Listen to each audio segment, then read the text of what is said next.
Hey, my name is Matt, and on today's Cured by Nature's episode, we have another of the Cannabis Oil Success Stories.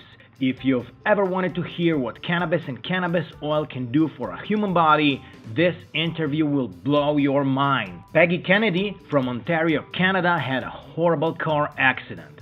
Her car was hit by a truck and she was literally crushed. Her neck was broken on 3 places, and it was a total miracle she even survived. It took her 16 long and painful years to find a way out of the broken life, and she could not do this without cannabis. Now, if this is your first time watching, a word about us. Here at Cured by Nature, me, my wife Ali, and the whole Cured by Nature team help everyone learn more on how nature can help us become 100% healthy without the use of pharmaceutical drugs. We believe nature has the answer for most, if not all, of our ailments, and we are here to explore that. Make sure you subscribe, like, and share so more people can benefit from this knowledge.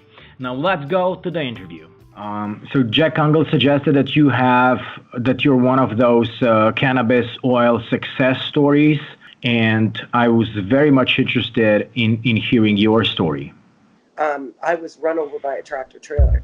I was in a car. The car itself was run over. We were dragged down the road at 1.5 miles, and my sister-in-law was killed. I call myself Humpty Dumpty yet because of the extreme level of structural injuries that I sustained. The worst injury that I sustained was my neck was broken in 3 places. And the good news is like you're thinking, wow, and you're alive and walking and talking. I'm really lucky, and I had a spectacular neurosurgeon that saved my life.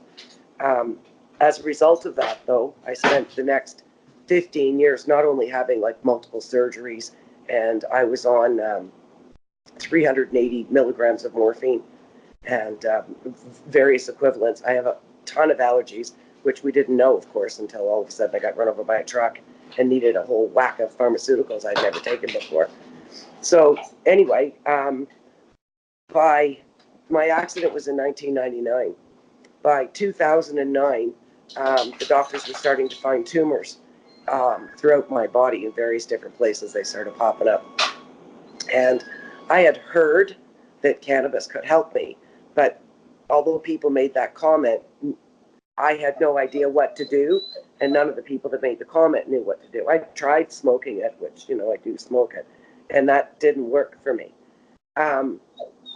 Then in 2013, my best friend was diagnosed with cancer, and she said to me that she'd been doing some research and found out a little bit more about cannabis.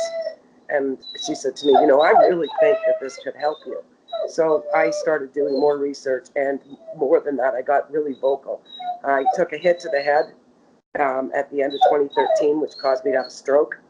And the neurosurgeon, new one by this point, that was dealing with the stroke, said to me, have you ever considered using cannabis to heal? But I just went off the deep end. It's like I've been asking and asking and asking. I couldn't get any of my doctors to even listen to me, let alone not, throw me out of the office over it. Anyway, at that point, I got incredibly vocal. One of my specialists said to me, you need to meet Jack Kungle. He can tell you what it is you need to do. So I already have a background in nutrition, and I've studied it extensively in terms of eating healthy and using healthy products. So when I met Jack, he taught me how to ingest it, or that's what I needed to do was to eat it. He also taught me how to make oil, cannabis oil. So anyway, from that point, I started searching to find a doctor that was willing to come on my journey with me. And I say that on the journey because I can't live without the meds. My neck falls apart. I'm on the ground, and with pain, and my head and body separate from each other. So my body doesn't work anymore. I mean, I can't live without something. So anyway, eventually I came across the doctor that I have now. I met him through a lawyer, and he's been with me for 4 years now, three renewals. And once I started and got onto the cannabis, it took me about 6 months to get fully off of all of the medications, the anti-inflammatories, pain meds, the cholesterol, the Advil and whatnot. And entirely onto cannabis oil. So I don't even take an aspirin now, nothing. So for me, I was thinking in the beginning that the cannabis oil was going to just replace the pain meds in terms of dealing with my incredible pain. And what I ended up discovering, it took almost a year, is that not only does it control my pain and keep the inflammation down, but Humpty Dumpty Yet doesn't fall apart 5 times a day anymore. I mean, I do fall apart. My neck doesn't always hold together, but I might only fall apart once a week now instead of 5 times a day. For the first time, it's been 20 years now, and just 2 years ago, I've started to build a social life where I'm not like at home sick all the time. And I don't mean to say I'm not reliable, because I never know when my neck is going to go out. But I started painting to learn how to use my right arm again, from the multiple breaks. Like I said, my neck, shoulder, all my ribs, my jaw, side of my head was ripped off, my ear, all my teeth were broken, my right hip, my right arm, multiple injuries. So now that I'm able to do a little bit more, and what I do is I go out to do art with other people. Basically, it's become my social life, right? Otherwise, I'm look after myself, I look after my husband who's ill, and I help look after my aging mother. And I say that verbally and whatnot, I work. It's physically that I fall apart. Cannabis has allowed me to be able to paint and then eat in the same day. It's phenomenal.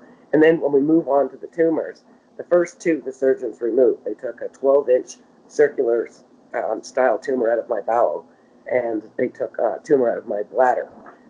Then we found them in both breasts, in my kidney, and then I was diagnosed with squamous cell carcinoma on my torso. They took that one off, obviously, to get the diagnosis. Since then, the cannabis oil, it shrinks the tumors and they go away. The last squamous cell carcinoma that even developed fell off before their surgery. I went because I want the doctors to see how well this works. So for me, I am no longer coming up with cancer lumps. I don't have any lumps. And I shouldn't say that. In August, they're going to check the one in my kidney. The last time they looked, it was down to 4 millimeters. So I expect it to be gone in August. All the rest of them have cleaned up and cleared up. My inflammation stays down. I make all my own stuff. So I make my own oil. I make my own topical creams. I decarboxylate it and to eat it. And I've pretty much got myself to a point now where I can relatively keep myself stable. I have to be careful. Sitting and standing and using my arms wears me out. But to me, it's absolutely saved my life. And I find it distressing that this isn't on the 6 o'clock news around the world. That, people get the wrong idea. I'm not suggesting that cannabis fixes every single problem on the planet, but it certainly fixes an awful lot of ailments and illnesses and sicknesses. And it's completely blown me away. Not just for myself, but then as I've gotten to know and become friends with Jack and other people that are Cannabis Oil Success Stories. And we end up gravitating together because, other people shun you or look at you. Yeah, right. What kind of snake oil are you selling here? That kind of thing. Well, I shouldn't say selling it. Terminology, obviously, we don't sell anything. Recommending it, rather.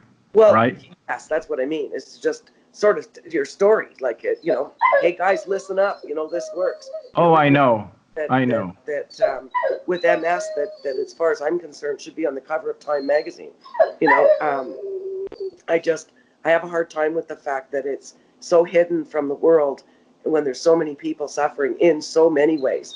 I mean, I absolutely believe that cannabis could end our opiate crisis that we're dealing with. It's a detox or a cleanser, in so many ways. It's like I said, it's the best thing that's ever happened to me. It not only holds me together, it's helping to clear up my stomach. I'm a celiac as well, so obviously I do the gluten-free diet. It regulates my weight, it regulates my blood pressure. I just can't say enough good about it. Fantastic thing to hear this from you and the details about your story. For how long were you on pharmaceutical drugs? From 1999 until... For 10 20, years. no, longer than that. I So want to say before 16 like years. the accident happened in 1999, and then Yeah. you were on the on the pharmaceutical meds for 16 years when you completely stopped. Yeah, in 2015, and it took 6 months to get off them. Like it's, you can't So just six cold months turkey. before you started with the cannabis and the cannabis oil, and No, no, no, no, no, no, no, even no, no, before no, that, right? no, no, no, no, no, no. Once I had a prescription for the Hmm. cannabis oil, and I'd had education from Jack as to what to do, right? Hmm. And I got a prescription from the doctor, and I bought the cannabis and I made my oil. I started taking the oil instead of the meds, and I went down by 25 milligrams a week. So it took me a long time to, morphine down, cannabis oil up. And Right. as my body was detoxing, and I had salt baths and, you know, serapeptes and various other vitamins and stuff that help you detox, lots of baths. And I was sick. I mean, I didn't do much. And I gradually weaned myself off. The other drugs came off a lot quicker. It took a long time to take your body off that level of morphine. I mean, you can't just throw your pills away. I know. I was not, and I repeat, not an opiate drug addict. That's what, excuse me, was required to hold Humpty Dumpty together. Every single year, I've tried to come off the opiates to see, where's your body at, using other things to help wean me off. And when I came off the drugs, I can't hold Humpty Dumpty together for half an hour. So I had to have the opiates to do that. So weaning myself off that and fully onto the cannabis oil. My own GP, that's what brought him on board. He was completely against cannabis until he saw that I'm completely off the opiates. I'm not asking him to renew the prescription. And he worked with me. He didn't give me the cannabis prescription, but he worked with me in To terms of lower. the pills to lower my dose instead of taking, like one big pill, bringing the dosage down. He helped me to do that. Even when I had, when he got the cancer off me to send it in, he says to me he was going to give me a prescription for pain pills. And I said, I don't need them. And he looked at me and he was stunned. And I said, I don't need them. I just take extra cannabis oil. It's a painkiller. So, So do you think that, the enormous amount of the pharmaceutical drugs that you took, do you connect that with the tumors that started happening, perhaps? well, absolutely, because I don't take the pharmaceuticals anymore and I don't have the tumors. So there's no question. Also, too, during all those years, and I started, I started fighting for the cannabis in 2013, but I wasn't successful. It took me 2 years to get a doctor on board that was willing to go all the way and not just drop the ball, to go all the way to make certain I had enough. Um, anyway, during my years of taking the meds, my internist kept writing to my neurologist saying, like, we can't keep giving her these meds. They're damaging her stomach. They're going to kill her. And the neurologist kept writing back and said, but she's going to die without them. Like, she has to take them. We have nothing else to give her. So do what you can to protect her stomach, right? So there was different pharmaceuticals. And this went back and forth and back and forth and back and forth and back and forth, right? So my internist was right on board when I had said to him, especially when he took that 12-inch tumor out of my bowel, when I had said to him, like, I really want to try the cannabis. I was terrified because what I wanted was a guarantee from the doctors that if the cannabis doesn't work, I need my blasted prescriptions back. I didn't want both. It's one or the other. And I have to pay for everything. Everything. So, I mean, I just sold my waterfront home to pay off my debts. And those debts are from pharmaceuticals because I do not have coverage. And there is coverage. People say, well, what about the Trillium program? That, excuse me, I have too many allergies, and it did not cover the drugs that I'm not allergic to. So I've paid out of pocket for years for my pharmaceuticals. Then I paid out of pocket for the cannabis through licensed producers until I finally got the right to produce my own meds. So once I got the right to produce my own meds and got myself set up, I sold my house on the waterfront to bail us out financially from the debt from our health, right?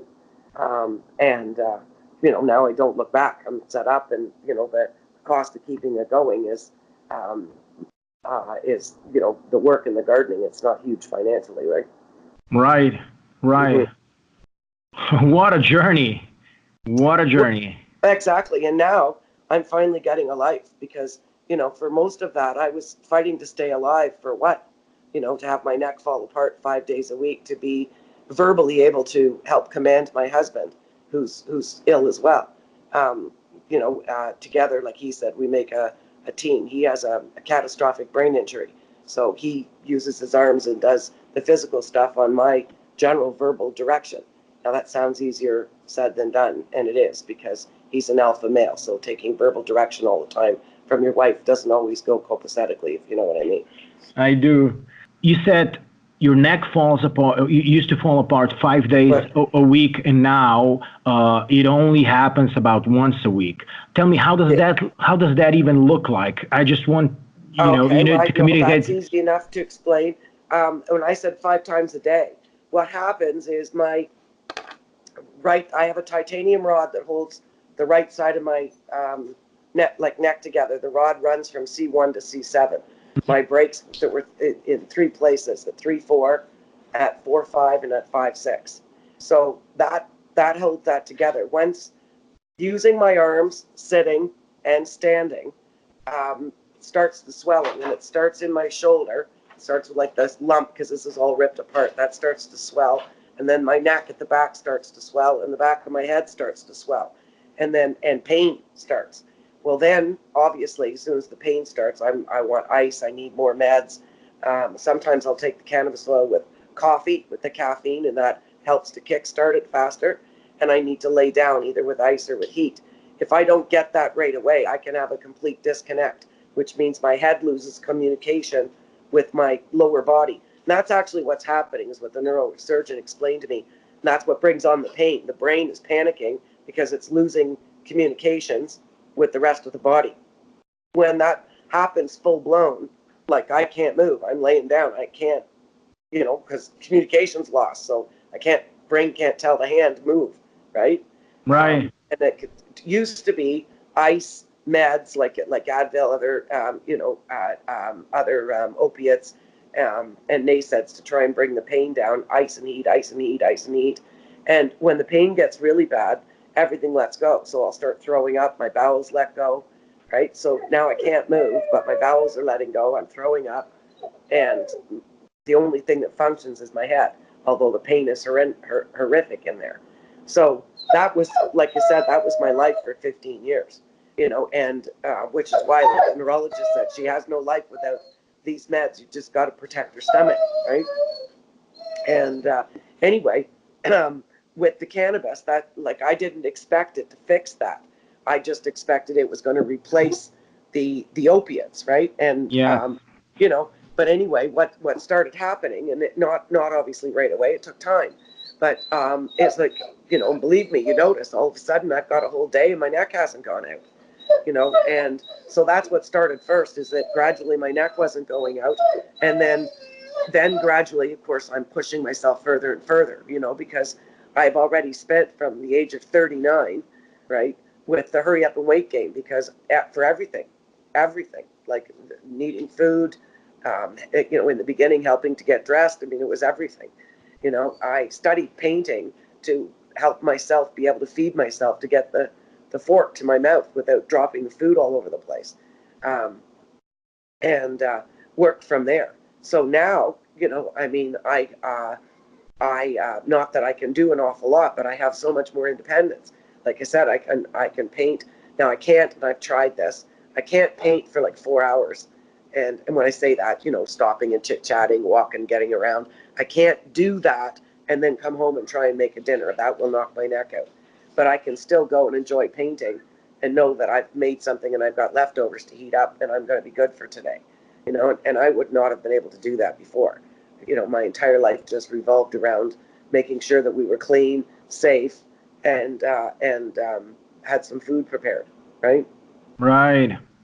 So basically, you've totally analyzed your whole 24 hours during the day, and when it's time to rest, when it's time to stop, when it's time to how much exactly, how much work can you dose in, stuff like that? Yes, and of course, that's why I knock my neck out, because stuff happens. For an example, go to the doctors and sit and wait for hours. Well, I don't sit without knocking my neck out. So a visit to the doctors will knock my neck out and put me to bed then for the rest of the day in 12 hours or so, right? And all I did was go to the doctors. Might have saw them for 5 minutes, but I waited in their waiting room sometimes an hour or more, and I can't do that. 3 or 4 hours in some cases, right? So, and I can't do that. Things like that knock my neck out, right? When that happens, and you take cannabis oil, how fast do you recover? I can get the pain under control in probably half an hour to 45 minutes. That's with taking the oil under my tongue, adding caffeine to like under my tongue as well to speed it, and then going heat and ice onto this side where those three key points. Like I get literally a tennis ball size, the back of my head swells up like that on both ends and my shoulder when that happens. And that'll start. I also put the cream on it, the cannabis cream. Heat is what I prefer to go to first, is heat. And I go heat, ice, cannabis oil, and I stay still, laying down for about 45 minutes. And then it's normally, when I say it eases out, now the next while from that I'm weak. So it's not like I can go, okay, we're good, I'm gonna paint, or I'm gonna make something to eat, like physically cook and cut stuff up in the kitchen. I'm not gonna be able to do that. But I am gonna be able to sit up, go to the bathroom, let the dog out, change the channel on the TV, that kind of thing. But I still need a lot of rest. It takes a lot to get anything done because, even like preparing a dinner, I'll pull all the ingredients out of the cupboard and then I'll sit down for 15 or 20 minutes, lay down. When I say that, I recline, right? Right. For 15 or 20 minutes. And then, I'll go back at it and, you know what I mean? I do things in steps and stages. So it takes a little while to get things done, but, I'm getting them done and enjoying myself, right? Yes, absolutely. The other thing, finding the cannabis and the fact that it's just blown me away with what it can do. It's giving me a whole new lease on life. I mean, for all those years, I fought tooth and nail trying to get well enough to have a life again, only to end up with tumors. So it's been a battle to, every day you get up and we all do it. You get up and either decide to live or give up. And I'm not a quitter. So, I get up every day and fight to have a better day than I did the last time. And like I said, cannabis has changed that completely. I'm starting to make friends. I've lived with a lot of isolation over the last 20 years, and it's hard. It can be hard for people to understand when they see you. They're seeing you because you're at your very best. I mean, otherwise you wouldn't have left the house, right? So they don't necessarily understand. You get invited to something and then you cancel and don't come. Well, it's because I can't guarantee that next Tuesday at 8 o'clock I can attend something, because I have no idea if Humpty Dumpty Yet's going to be held together next Tuesday at 8 o'clock. Do you know what I mean? I have to be much more last minute. I can prepare to the best I can. Like, if I want to go out next Tuesday, I make certain I'm careful on Monday. I wouldn't do anything on Tuesday to make certain I can go. But life gets in the way. Stuff happens. So unfortunately, I cancel a lot on social engagement. Some people understand and they keep, sending them out, and other people give up and stop offering, right? But it's nice to be able to start to build that. It's, like I said, it's changed my life completely. And even the aspect of being able to produce my own meds, for one, it's given my wallet a huge relief. I mean, it was difficult to sell the house, but by the same token, it's changed our lives in terms of not going into debt constantly, because we're trying to, cut back on the grocery bill because you need to afford your meds. And I love the gardening aspect of it. It helps that I'm getting a lot better at it too. And I was adamant about that as well. To me, I need to be self-sufficient. I don't want to be, as much as it's difficult to use my arms, in a position where I have to look for somebody else to produce my meds. I want to be able to be self-sufficient for myself. So, I've listened to my friends who've come before me, read books, watch YouTube videos, ask a lot of questions, and like I said, I've been at it for a while now, so I'm getting pretty good at it. Fantastic. Well, tell me, how does producing your own meds look like? Well, my prescription is particularly high. So I'm with a doctor who specializes in people with really serious, unique health issues that need more cannabis than a cancer patient does. Mm-hmm. He deals with a lot of vets and returning vets, people that have body parts shot off, things like that, and me. So my particular prescription is for 30 grams a day. Now, that sounds like a lot, and it is for a lot of people, but that's what Humpty Dumpty yet needs. What I do, I juice the fresh leaves, so the THCA in the fresh leaves. So I Right. need plants that I can basically pick leaves off of every day. So that when I say juice, I put the whole leaf into my smoothie. Uh, Okay. in the end, when the plants are spent, I make tea with the roots, right? I want to do some experimenting with drying the roots out and eating them and see how that works. But at the moment, I make tea with the roots. When the cannabis is ready to harvest and whatnot, part of the harvest goes into the grain alcohol mixture to make the FICO, and I have a green oil machine to make my concentrated cannabis oil, right? And then I also decarboxylate and eat the cannabis. I do smoke a little bit of it, which helps with the anxiety and PTSD, acute stuff, right? I make my body cream. I started making body creams actually in the 80s that had no cannabis in them. Body creams because of my own allergies and things that I wanted. Girlfriend of mine and I started doing that. So with the cannabis, it was sort of an easy add down the road to add that into Right. my cream. And I use the cream for everything. My doctors love it. The internist, he's now retired, but he fell in love with my cream because it works so well. On all the skin things. But he was the internist. I used it on my hemorrhoids and whatnot. That really impressed him. Works better than any pharmaceutical he's seen as well. Um, anyway, to me, making those is better than cooking. It's I love the whole process of it.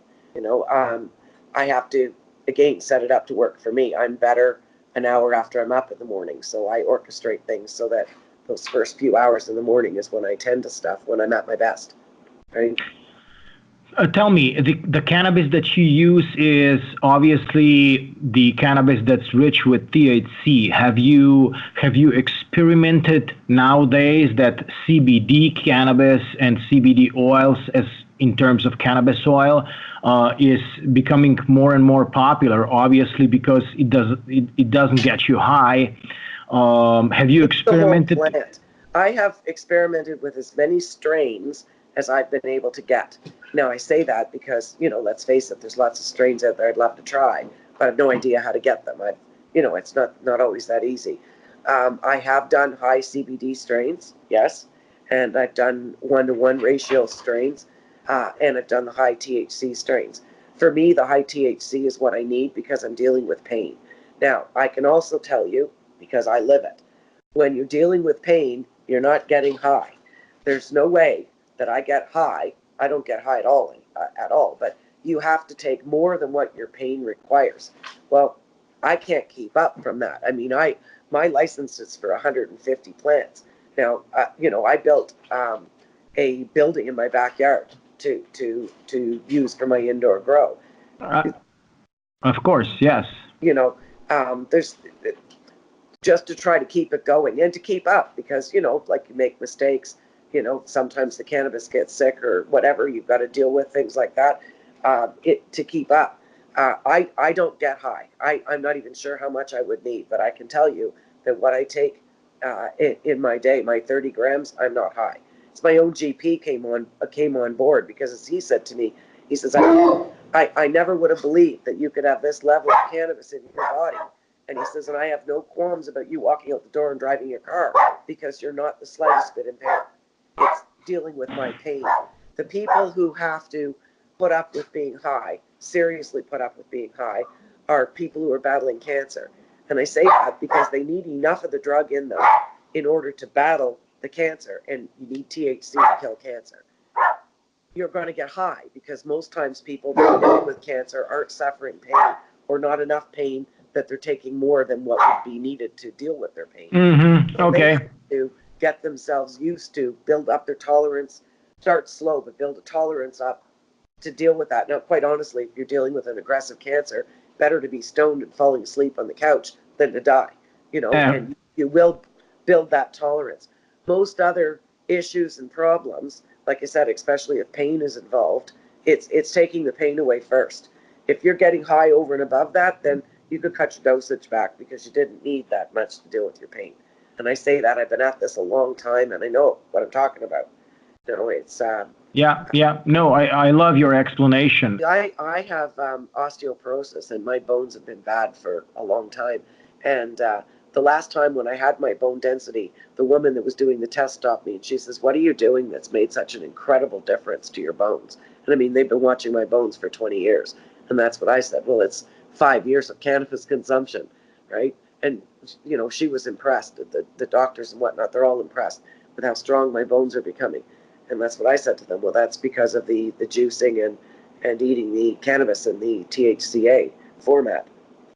That's super interesting and super, super awesome. Because you know what? For the osteoporosis specifically, one thing that's almost 100% needed for your bone density to build up back up is you actually need to put your body under stress, which means the gravitational force, which means in your case that's really hard to do because you need your rest, because you need because you need to kind of what's the word I'm looking for? You need to kind of divide the physical part throughout the day. So you can't be working out. You can't be going to mountains and stuff. I can't do that type of stuff, but I can walk, right? And yeah, keeping my neck in motion mm-hmm. is better than leaving it in one place to right. rub and swell, right?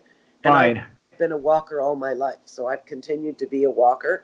And no, I couldn't climb mountains, but I walk. Here it's flat where I am, but where my cottage is outside of Algonquin Park. It's cottage country in Ontario. It's lakes, and we call them hills there because they're not big enough to be like the Rockies. But either way, I walk up and down. Yeah, it's hills, right.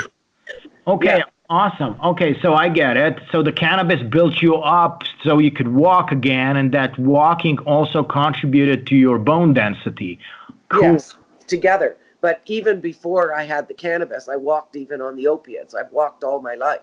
Mm-hmm. And I still had severe osteoporosis. I break really easily. Like I said, we could be here all day if I started listing all the broken bones I've had. So the cannabis, eating the cannabis along with the walking, which I've always done, it's the cannabis and the THCA that's built the bone up to bring my bones into stronger set. So it's like, well, keep it up, obviously, because my bones are doing good. And let's face it, the stronger I can make myself, the better. And exactly. I can't do like weights or anything like that with my arms. Now I still use like the elastic bands and things like that to strengthen, because I can't do weight, but you have to do, some things. But my right shoulder is hamburger, and the surgeon that put my right shoulder back together told me that when I hear on the news that they can turn hamburger back into steak, to phone them up and they'll do some more work on my shoulder.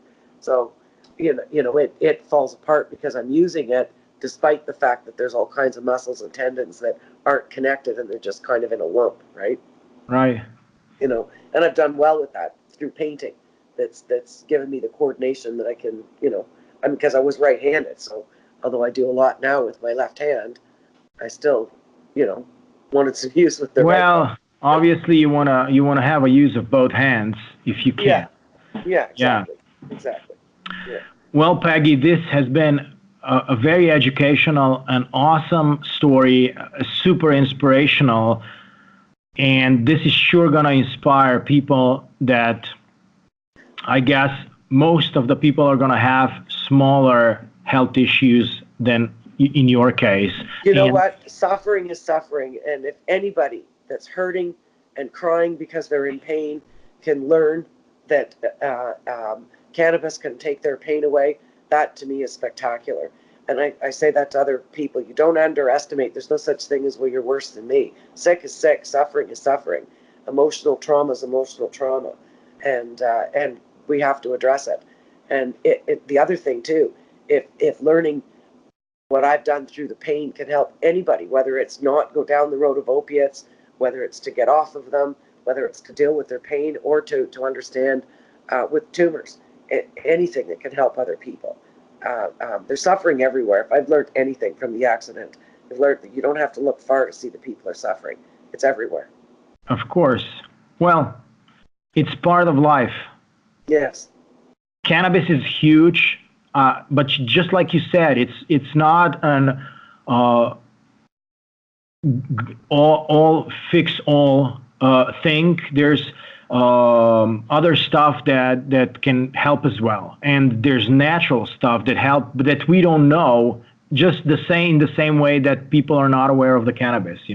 Like there's whole lot of stuff. Well, and cannabis, you need the diet as well. I mean, you can't continue to poison yourself and expect the cannabis to fix it. You made reference to the people that just want a pill. Well, it's not going to work that way if you're not going to, make an effort as well, right? Oh, absolutely. And what a beautiful point.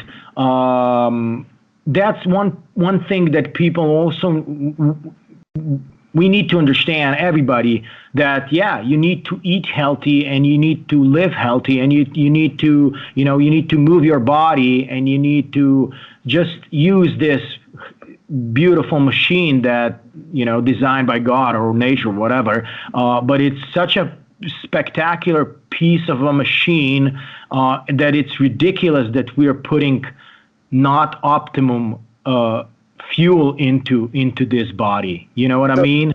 Yeah, I do. So to close, I'll tell you, the one thing I say to people all the time when they're sick is that, you have to do your own soul searching, so that, because only you know what your favorite way to poison yourself is. And you need to figure that out so you can stop doing it. Exactly. Yeah. Wow, tell me, are you as blown away as I was? I think this is one of the most inspiring cannabis oil success stories I've ever heard. Thank you, Peggy, for sharing your story. If you have any questions, simply ask in the comments below or send us an email to support@CuredByNature.org. If you like this video, don't forget to give it a thumbs up. For more content just like this, subscribe and follow us. Help us spread this knowledge and share this video. I am Matt. Thanks for watching.